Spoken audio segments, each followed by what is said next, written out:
Ya, salam sejahtera di dalam nama Tuhan kita Yesus Kristus. Ya, kami dari Great Commission Gospel Ministry ya di Los Angeles, California, USA atau Amerika Serikat. Ya, nama saya Pendeta Cornelius Ritiau dan kami bersyukur bahwa hari ini kami sekali lagi bisa share firman Tuhan dengan kita semua. Dan sebelum itu, mari kita berdoa. Bapa di dalam surga, terima kasih pada hari ini, hari yang baru kami boleh mendengarkan sekali lagi firman-Mu yang hidup itu.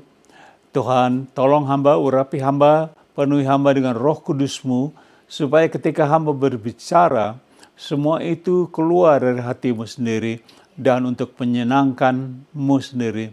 Terima kasih Bapa, ampuni segala dosa dan salah kami, supaya kami layak untuk membawa dan mendengar firman-Mu. Di dalam nama Tuhan Yesus Kristus, hamba telah berdoa. Kita semua katakan? Amin. Amin. Saudaraku, sebelum kita masuk judul, saya ada notes. Kita akan baca sama-sama. Sebagai seorang murid dan hamba Yesus, saya sungguh-sungguh percaya bahwa Yesus sungguh-sungguh menyerahkan, katakan menyerahkan nyawanya dan mati di kayu salib, dan bukan digantikan atau disarukan dengan orang lain. Jadi saya percaya bahwa itu adalah Tuhan Yesus sendiri yang mati di kayu salib. Nah, selanjutnya saya taruh seperti ini. Jadi kita akan belajar bersama hari ini tentang hal-hal yang sebenarnya terjadi di kayu salib di saat kematian Yesus. Khotbah ini hanya ulangan saja dan saya akan berusaha untuk tidak mengambil waktu yang lama di dalam menjelaskan firman Tuhan melalui khotbah saya pada hari ini. Oke, jadi ini hanya saudara mungkin pernah dengar ayat-ayat ulangan, tapi Tuhan gerakkan saya untuk share ini. Dengan itu kita akan melihat judulnya yaitu Di Kayu Salib. Di kayu salib. Katakan bersama, di kayu salib. Bahasa Inggris, on the cross. On the cross. Dan dengan itu kita akan masuk kepada poin nomor 1, yaitu Eli, Eli, lama sabachthani. Eli, Eli, lama sabachthani. Kita baca Matius 27, pasal 27, ayat 45, 46, 50. Mulai dari jam 12, kegelapan meliputi seluruh daerah itu sampai jam 3. Selanjutnya, ayat 46. Kira-kira jam 3 berserulah. Katakan berseru, Tuhan Yesus berseru dengan suara keras, saya kira. Dengan suara nyaring. Eli, Eli, lama sabachthani. Apa artinya? Allahku, Allahku, mengapa engkau meninggalkan aku? Artinya saudaraku, Tuhan Yesus harus mati tanpa Allah di kayu salib, dan dia harus mati sebagai manusia untuk menanggung segala dosa Anda dan saya. Amin. Jadi ada khotbahnya itu Roh Kudus harus berangkat meninggalkan Tuhan Yesus pada saat itu. Coba kita lihat ayat 50-nya. Yesus berseru. Dia berseru lagi pula dengan suara nyaring, lalu menyerahkan nyawanya. Dia berikan nyawanya. Coba kita lihat note-nya seperti ini. Saya taruh, siapa di antara kita yang percaya kalau Tuhan Allah itu tidak bisa mati? Kita semua percaya Allah tidak bisa mati, bukan? Apalagi Yesus berkata bahwa Allah itu roh, Yohanes 4:24, dan sudah barang tentu roh tidak bisa mati. Apalagi roh Allah. Roh Allah tidak bisa mati, tetapi Yesus menyerahkan atau memberikan nyawanya waktu dia mati. Dia mati karena dia menyerahkan nyawanya untuk di kayu salib. Dia mati untuk dosa dan kesalahan kita semua. Coba kita baca Yohanes 10, 17-18 mengatakan seperti ini. Bapa mengasihi aku, oleh karena aku memberikan, katakan memberikan nyawaku untuk menerimanya kembali. Ini Tuhan Yesus berkata, ayat 18. Dia berkata lagi, tidak seorang pun mengambilnya daripadaku, melainkan aku memberikannya menurut kehendakku sendiri. Aku berkuasa memberikannya, dan berkuasa mengambilnya kembali. Inilah tugas yang kuterima dari Bapakku. Jadi Tuhan Yesus diutus, diberi tugas untuk menyerahkan nyawanya di kayu salib untuk Anda dan saya. Mari kita lihat poin nomor 2 dengan cepat, yaitu Yesus benar mati. Jesus really died. Yesus benar mati. Dia waktu menyerahkan nyawanya, dia menyerahkan itu benar-benar dia mati. Coba kita lihat Yohanes 19 ayat 31 sampai 33. Karena hari itu hari persiapan dan supaya pada Sabat mayat-mayat itu tidak tinggal tergantung pada kayu salib. Sebab Sabat itu adalah hari yang besar ya, untuk orang Yahudi itu Sabat itu hari ibadah, hari yang besar ya. Maka datanglah orang-orang Yahudi kepada Pilatus dan meminta kepadanya supaya kaki orang-orang itu dipatahkan dan mayatnya diturunkan. Jadi ya kita tahu orang kalau sudah digantung kakinya sudah dipatahkan, jadi tidak ada lagi sirkulasi darahnya dan dia akan mati. Ayat 32. Maka datanglah prajurit-prajurit lalu mematahkan kaki orang yang pertama dan kaki orang yang lain. Ada 2 orang di sebelah kiri dan kanan Tuhan Yesus, orang jahat, disalibkan bersama dengan Tuhan Yesus.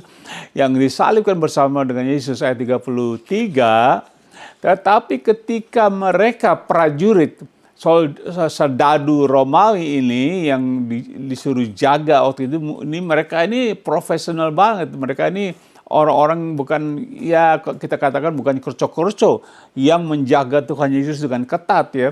Tetapi ketika mereka serdadu ini sampai kepada Yesus dan melihat bahwa ia telah mati, katakan telah mati. Jadi waktu serdadu lihat Yesus telah mati, berarti kesaksiannya benar bahwa Yesus telah mati. Dan mereka tidak mematahkan kakinya karena mereka tahu. Mereka lihat berapa dekat muka ini, kata dia sudah mati. Maka mereka lewat tidak patah kakinya. Ini adalah nubuatan dari Mazmur 34 ayat 21 kita baca. Next, Mazmur katakan, ia atau Tuhan melindungi segala tulangnya, atau Yesus. Amin. Tuhan melindungi segala tulangnya, tidak satu pun yang patah. Tidak satu pun yang patah. Jadi ini adalah nubuatan di mana Tuhan Yesus waktu dia digantung di kayu salib, tergantung maksud saya, dia tidak dipatahkan kakinya. By the way, ingat Yesus mati karena dia menyerahkan nyawanya, bukan karena dibunuh. Saya pernah khotbahkan, yaitu siapa yang membunuh Tuhan Yesus ya. Mungkin saudara masih ingat. Langsung kita masuk poin nomor 3.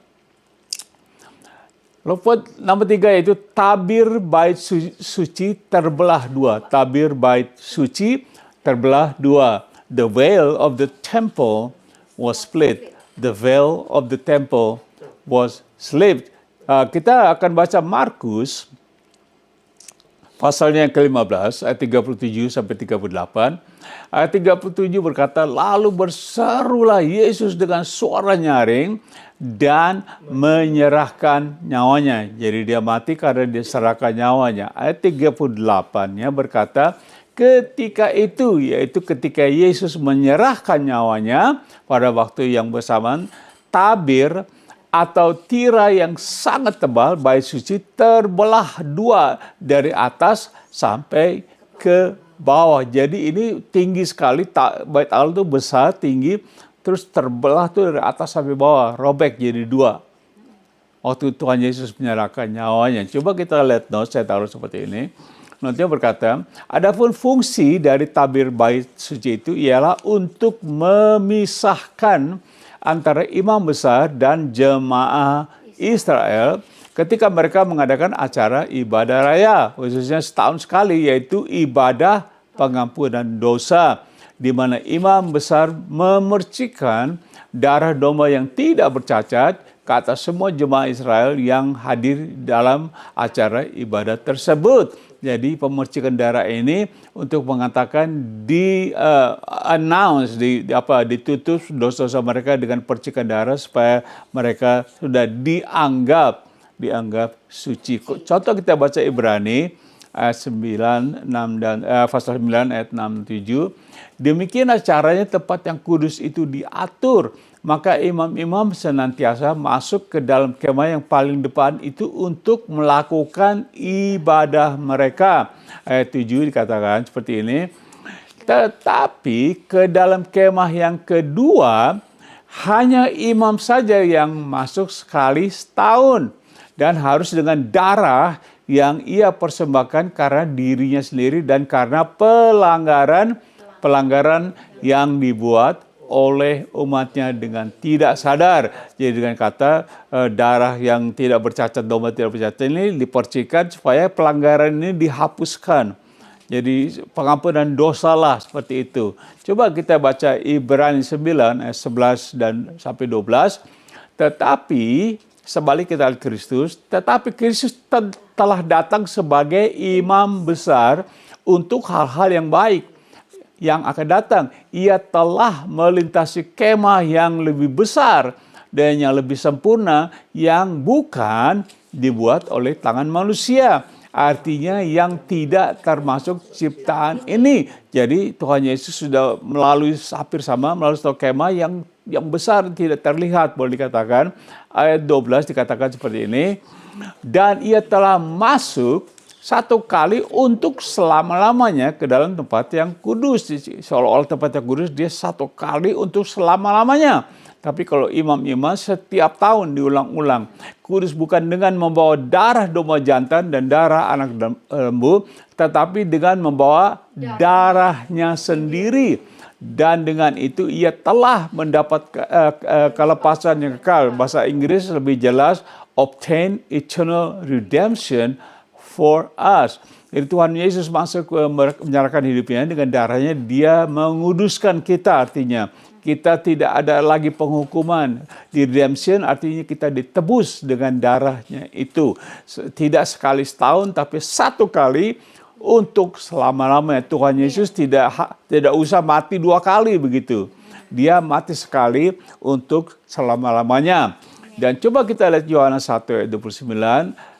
Yohanes Pembaptis, dia katakan pada keesokan harinya Yohanes Pembaptis melihat Yesus datang kepadanya dan ia berkata, baca, lihatlah anak domba Allah, yaitu Yesus yang apa? Yang menghapus dosa dunia. Dengan apa? Dengan darah. Dengan darah Yesus, dosa manusia, dosa seluruh dunia dihapus.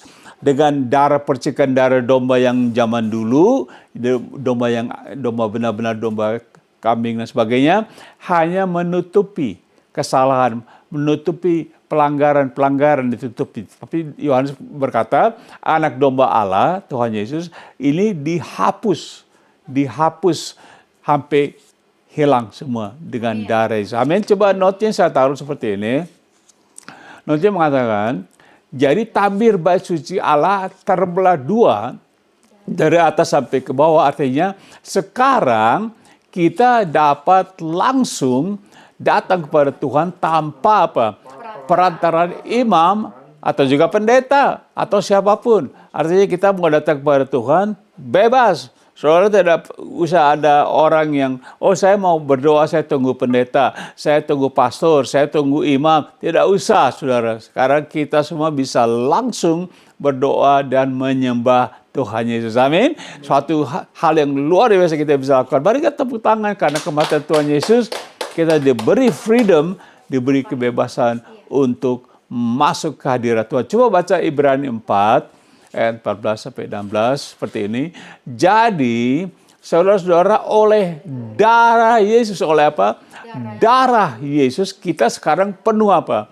Keberanian dapat masuk ke dalam tempat kudus. Kalau dulu tidak boleh.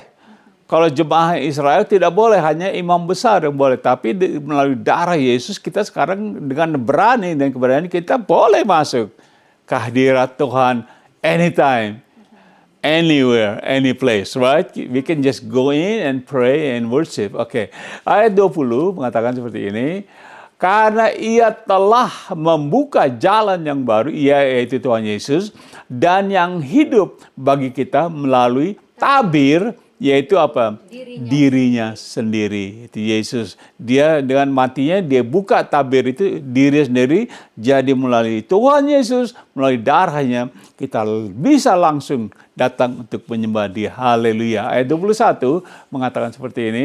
Dan kita mempunyai seorang imam besar, yaitu Yesus sebagai kepala rumah Allah. Jadi sekarang imam kita bukan hanya manusia biasa, Tuhan Yesus, Dia mati dengan darahnya, kita langsung masuk ke hadiratnya. Amin. Luar biasa. Poin nomor 4 kita lihat seperti ini, yaitu pengakuan kepala pasukan Romawi. Pengakuan kepala pasukan Romawi. Confession of head of soldier. Pengakuan dari kepala Romawi ini. Coba kita lihat Markus 15 ayat 39. Kita baca, waktu kepala pasukan, tentara Romawi, kepala pasukan, ini kepala pasukannya yang berdiri berhadapan dengan dia, Yesus. Dia berhadapan, berdiri, kepala pasukan yang kasih komando dan sebagainya. Dia berdiri berhadapan dengan Yesus waktu disalib, melihat mati Yesus. Demikian berkatalah ia, apa dia katakan? Sungguh orang ini, yaitu Yesus, adalah apa? Anak Allah. Sungguh orang ini, yaitu dia Yesus, dia katakan ini adalah anak Allah. Nah, ini kepala pasukan. Coba saya taruh note seperti ini. Kepala pasukan tentara Romawi yang tidak beragama apapun, dia tidak ada agama. Mereka orang betul-betul kafir, begitu ya, Gentile, orang Roma.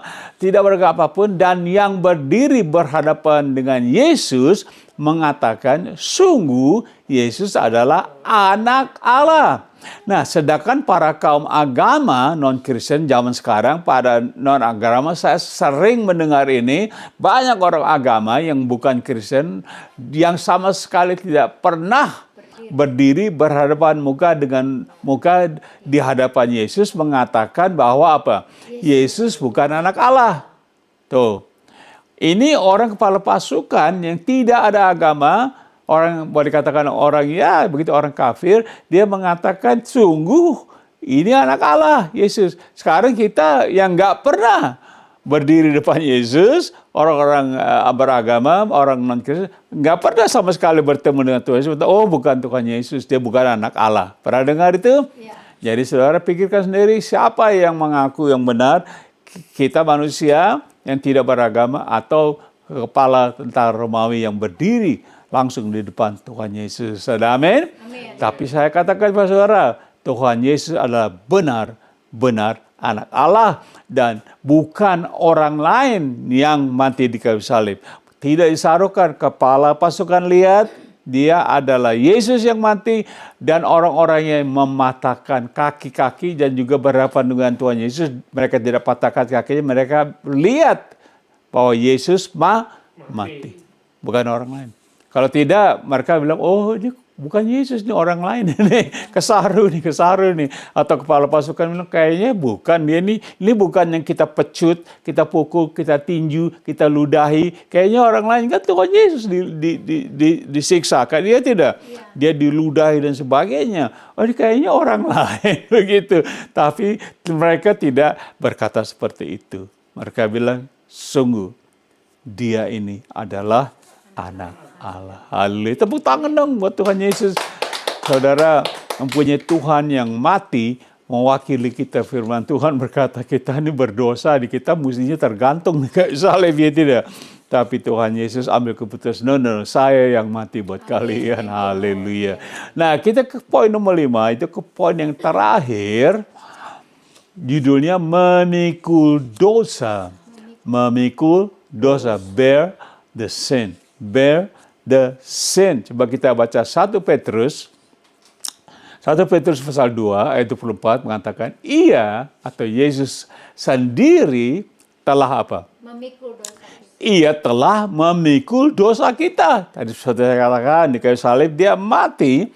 Dia bilang, oke, kamu tidak usah kayu salib, kalian tidak usah mati, saya yang mati buat kalian.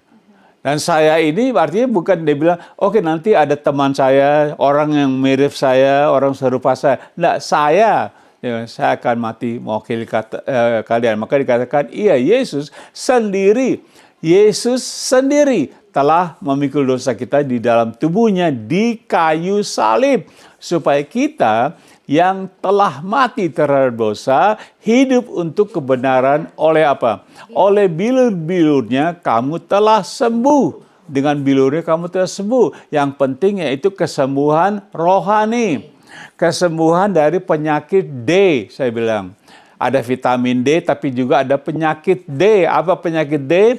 Dosa. Itu lebih bahaya dari kanker itu. Kalau kanker masih bisa berobat, ini kalau dosa langsung mati, yaitu mati rohani. Terpisah dari Allah. Jadi ini disembuhkan oleh bilur-bilurnya Tuhan Yesus. Kamu sembuh dari dosa kamu. Karena dia mati, dikatakan, ia mati memikul apa? Memikul dosa kita. Jadi kalau kita sembuh dari penyakit dosa, makanya Anda dan saya perlu bertobat. Sembuh. Kalau nggak bertobat-tobat, nggak sembuh, saudara. Udah dikasih obat, ya seperti saudara sakit, kayak masih bandel. Aduh, nggak perlu obat ya. Jadi boroknya makin lama makin besar. Lukanya makin parah. Makanya kita perlu bertobat. Kita disucikan, dimurnikan, dan disembuhkan hidup kita oleh darah Yesus. Haleluya. Coba contohnya Yesaya bilangnya ini sudah dinubuatkan. Tetapi dia yaitu tertikam oleh karena pemberontakan kita. Dia diremukan oleh karena kejahatan kita.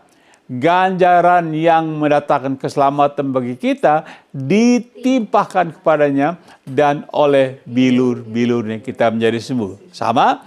Ini kira-kira 600 tahun sebelum kematian Tuhan Yesus sudah dinubuatkan oleh Yesaya. Dia sudah melihat ini semua dari Tuhan. Dia lihat, dia tulis di kitab Yesaya pasal 53. Coba ayat 6-nya dituliskan seperti ini. Yesaya berkata, kita sekalian, kita semua, termasuk kita semua sekalian, manusia, kita semua sesat seperti domba. Jadi karena dosa ini membuat orang kalang kabut, saudaraku.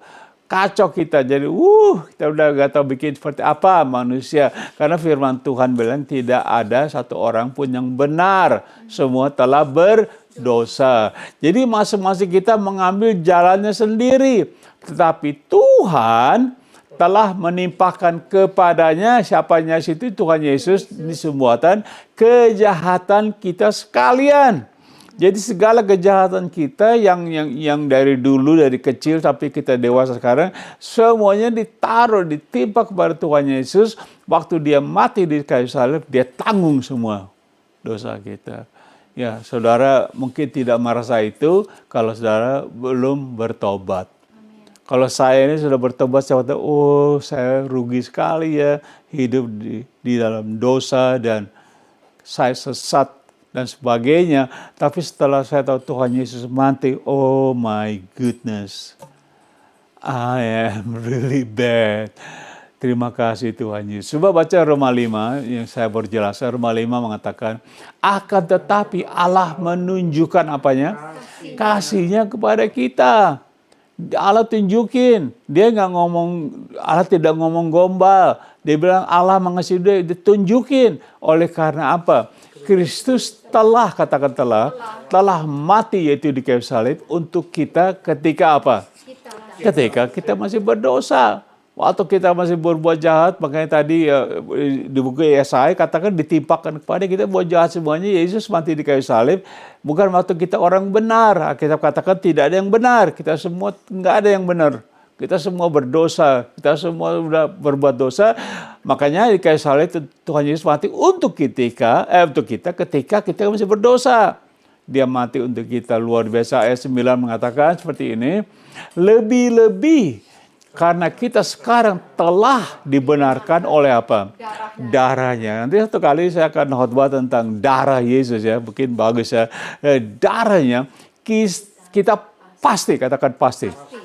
Kita pasti akan diselamatkan dari murka Allah. Jadi saudaraku, jadi keselamatan itu bukan mudah-mudahan, barangkali, I hope so, maybe. Tapi dikata kita pasti akan apa? Diselamatkan dari murka Allah. Ya, diselamatkan itu bukan diselamatkan dari apa-apa, tapi dari Allah itu marah karena kita berdosa. Amin. Tapi dia nggak marah, dia gantikan Tuhan Yesus. Jadi karena Tuhan Yesus, jadi sepertinya jadi tameng buat kita di depan kita. Jadi kalau kita ada dikenal kamu kamu dengan Tuhan Yesus ya. Oh, kita nggak kena murka Allah. Wah, murka Allah nanti kita pelajaran itu di buku Wahyu itu, waduh, ngeri sekali saudaraku. Jadi aplikasinya bagaimana? Next, saya sudah selesai. 1, jadi Anda percaya atau tidak, menurut Alkitab, Yesus adalah sungguh-sungguh anak Allah yang diutus ke dunia ini untuk mati di kayu salib, menebus segala dosa-dosa Anda dan saya. Saudara boleh percaya, boleh tidak, bahwa Tuhan Yesus tidak bisa merubah fakta. Saudara tidak percaya, saya nggak percaya itu. Tidak bisa merubah fakta bahwa Tuhan Yesus benar-benar mati di kayu salib untuk menebus dosa Anda yang waktu tidak percaya dan juga dosa saya. Haleluya. Amin. Yang kedua, saya tulis seperti ini. Himbauan saya ialah paling sedikit Anda mencoba untuk percaya. Coba aja. Coba nggak rugi. Nggak usah bayar $1,000, $1,000,000. Coba aja. Coba percaya. Dan menerima Yesus ke dalam hati Anda. Coba agar dia menyelamatkan dan merubah hidup Anda demi apa? Kemuliaannya. Coba aja. Oh, iseng-iseng. Tidak ada hukuman yang mencoba, saudara. Oke, Pak Ritiau, saya mau coba menerima Tuhan Yesus dan sebagainya, bertobat. Coba. Kalau itu dijawab, wow, saudara luar biasa, saudara diberkati Tuhan. Amin. Coba continue poin nomor 2-nya. By the way, menurut Alkitab, Anda tidak akan pernah menjadi seorang Kristen tanpa Anda bertobat. Nggak mungkin. Orang nggak bisa bilang, oh saya Kristen. Tapi nggak pernah bertobat orang ini. Nggak mungkin. Anda harus bertobat dari segala dosa dan kejahatan dan membuka hati Anda menerima siapa? Yesus secara pribadi sebagai Tuhan dan Juru Selamat Anda. Jadi makanya Kristen itu bukan agama. Kalau agama itu rame-rame. Agama ini, agama B, agama C, agama D. Tapi kalau Kristen bukan agama. Pribadi kita dengan Tuhan Yesus. Hubungan apa? Pribadi antara saya dengan Tuhan Yesus. Jadi hubungan pribadi. Itulah kita Kristen. Kita bukan agama. Amin. Jadi luar biasa firman Tuhan hari ini. Itu salib Kristus, dia di kayu salib. Coba kita lihat lagi gambarnya kalau boleh. Gambar Yesus, wah luar biasa. Saudara lihat, apa yang dia lakukan itu bukan untuk dirinya sendiri. Jelas kita belajar, dia lakukan itu sebagai korban. Katakan korban. Seperti zaman dulu orang Israel, mereka memberikan anak domba yang tidak bercacat, tidak bersalah. Nah ini zaman perjanjian baru, Tuhan Yesus sendiri, dia darahnya disembelih, dia literally darahnya ditumpahkan untuk menghapus segala dosa Anda dan saya. Tuhan Yesus sebagai korban anak Allah, itu anak domba Allah. Coba kata penutupnya saya tulis seperti ini. Di kayu salib, Yesus telah menyerahkan nyawanya bagi segala dosa umat manusia, yaitu termasuk Anda dan saya. Amin. Amin. Jadi kalau saudara belum pernah menjadi orang Kristen, yaitu bertobat menerima Tuhan Yesus Kristus, sampai hari ini sudah pikir, wah Pak Ritio, saya belum pernah buka hati, saya belum pernah bertobat dan sebagainya. Saya akan tolong Anda. Itu dengan berdoa. Kita ingat, kita sekarang mempunyai freedom. Kita diberi keleluasaan untuk tidak perlu pakai imam, pakai ini. Kita berdoa, Anda dan saya berdoa, kita sepakat, 2 orang sepakat dalam satu perkara di bumi, Allah di surga sepakat. Bapak, itu firman Tuhan. Kita akan berdoa, saudara akan ulangi doa saya sepakat, dan saudara terima Tuhan Yesus. Maka saudara, saya ingat, saya bilang, paling sedikit Anda coba. Coba tidak rugi, Anda tidak usah bayar apa-apa. Dan Anda berulangi doa saya seperti ini. Mari kita berdoa. Katakan, Tuhan Yesus, aku tahu bahwa aku adalah orang bahwa aku adalah orang yang sangat berdosa. sangat berdosa. Ampuni segala dosa-dosaku. Ampunilah segala dosa-dosa. Aku membuka hatiku Aku membuka hatiku menerima Engkau menerima Engkau sebagai Tuhan sebagai Tuhan dan Juru Selamatku. dan Juru Selamat. Bentuklah hidupku Bentuklah hidupku menjadi serupa menjadi serupa dengan kehendak-Mu. dengan kehendak-Mu. Terima kasih Tuhan Yesus. Terima kasih Tuhan. Sembuhkan saya Sembuhkan saya dari segala kejahatan dari saya. segala kejahatan saya. Demi nama-Mu, Demi nama-Mu, aku telah berdoa. aku telah berdoa. Amin. Amin. Saya tahu Anda orang jujur. Kalau Anda dengan jujur berdoa tadi, maka Tuhan dengar. Dan Anda menjadi anak Allah. Alkitab mengatakan berapa orang yang menerima dia Tuhan Yesus, diberinya kuasa. Allah memberi kuasa untuk Anda dan saya menjadi anak-anak Allah. Amin. Amin. Jadi saya berterima kasih saudara sudah mendengar firman Tuhan ini, dan kita akan bertemu lagi di waktu yang akan datang. Dan dengan itu saya katakan God bless you. Tuhan berkati. Sampai jumpa lagi di lain waktu. Amin. Haleluya. God bless you.